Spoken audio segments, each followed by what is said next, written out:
اور بھائی چونکہ مواصلات کا مہینہ ہے، اس واسطے عام طور سے لوگ زکوٰۃ بھی اس مہینے کے اندر نکالنے کی کوشش کرتے ہیں۔ ہر انسان کو چاہیے کہ وہ زکوٰۃ کا اہتمام کرے، لیکن اس بارے میں 2-3 غلط فہمیاں ہیں جو میں چاہتا ہوں کہ ان کو دور کر لیا جائے۔ پہلی بات تو یہ ہے کہ لوگ سمجھتے ہیں بس زکوٰۃ رمضان ہی کے اندر دینی ہے، رمضان ہی کے اندر اس کا حساب کرنا ہے۔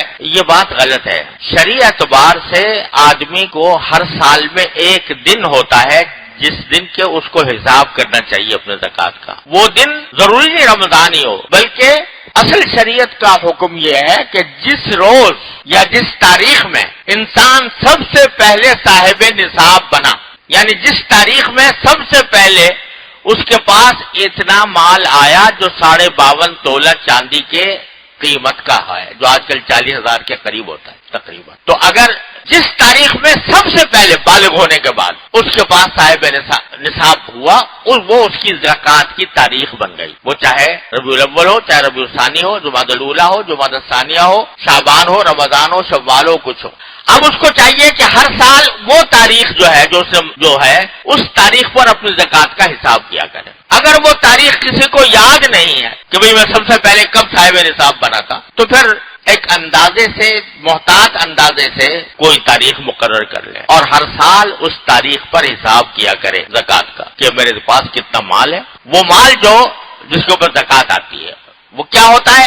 وہ نقدی ہے، زیور ہے، بینک بیلنس ہے، یا اگر کوئی تاجر ہے تو تجارتی اسٹاک، تجارت کا جو اسٹاک ہے، سامان تجارت، اور خام مال بھی اس میں داخل ہے، اس کی قیمت لگا کر اس کا 40واں حصہ زکوٰۃ واجب ہوتی ہے۔ تو اس لیے یہ جو بعض لوگ سمجھتے ہیں کہ بھئی زکوٰۃ رمضان ہی میں ادا کریں گے، کوئی ضروری نہیں ہے رمضان ہی میں ادا کیجیے۔ اگر فرض کرو کسی کا جو زکوٰۃ کی تاریخ ہے وہ مثال کے طور پر شعبان میں آ رہی ہے، رمضان سے 1 مہینہ پہلے آ رہی ہے، تو اس کو شعبان میں زکوٰۃ واجب ہو گئی۔ اب اگر کوئی غریب آدمی جس کی ضرورت مند ہے تو اس کا آپ انتظار کرتے رہیں کہ جب رمضان آئے گا تو دیں گے اس کو، یہ بالکل غلط بات ہے، بلکہ اس کو دے دینی چاہیے۔ جس کی جتنی ضرورت ہے اس ضرورت کو پورا کرنا زیادہ ثواب ہے بنسبت اس کے کہ آدمی رمضان کا انتظار کرے۔ پھر لیکن بہرحال اگر گنجائش ہے تو اس وقت بھی دے دے اور رمضان کے لیے بھی رکھے، رمضان کے اندر دینے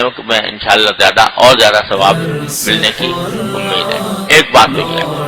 دوسرا یہ کہ بہت سے لوگ زکوٰۃ کا باقاعدہ حساب نہیں کرتے، بس ایک اندازے سے نکال دیتے ہیں۔ یہ بات صحیح نہیں ہے۔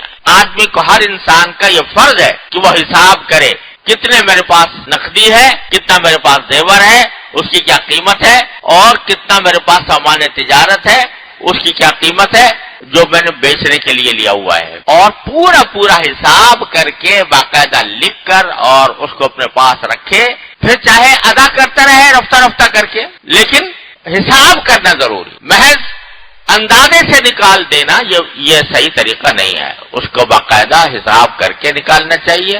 40واں حصہ 2.5% زکوٰۃ ہر انسان کے اوپر اس سلسلے میں واجب ہوتی ہے جو صاحب نصاب ہو، لہذا حساب کا اہتمام کریں۔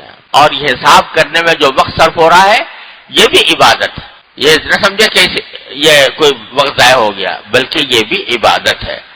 تو چنانچہ صحیح حساب کر کے اللہ تبارک و تعالیٰ کی رضا کے خاطر زکوٰۃ ادا کرنے کی کوشش کریں، اور اس مہینے کے اندر خاص طور پر انشاءاللہ امید ہے کہ اس کا ثواب 70 گنا زیادہ ہوگا۔ اللہ تبارک و تعالیٰ اپنے رحمت سے، اپنے فضل و کرم سے ہم سب کو اس فریضے کی صحیح ادائیگی کی توفیق عطا